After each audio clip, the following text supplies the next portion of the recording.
যেদিন প্রথম ওম পর্বতের ছবি দেখেছিলাম বহু বছর আগে, তখন খুব ইচ্ছা ছিল একবার দেখার নিজের চোখে। আজ আমি সেই ওম পর্বতের সামনে দাঁড়িয়ে আছি। গাড়ি থেকে নেমে কিছুটা এগিয়ে গেলেই আরও ভালো বোঝা যায়। যাচ্ছি সেই দিকেই, আমরা অনেকেই যাচ্ছেন, বেশি না, খুব অল্পই। এই দেখুন, কিছুটা মেঘ আছে ওম পর্বতের মধ্যে, যার জন্য খুব স্পষ্ট বোঝা যাচ্ছে না ওমটা।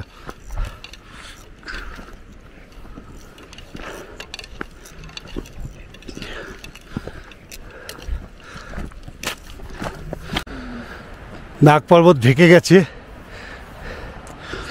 আর এ গেল পার্বতী নাভি, চারিদিকে বরফে ভর্তি হয়ে আছে, আর সামনে ওম পর্বত।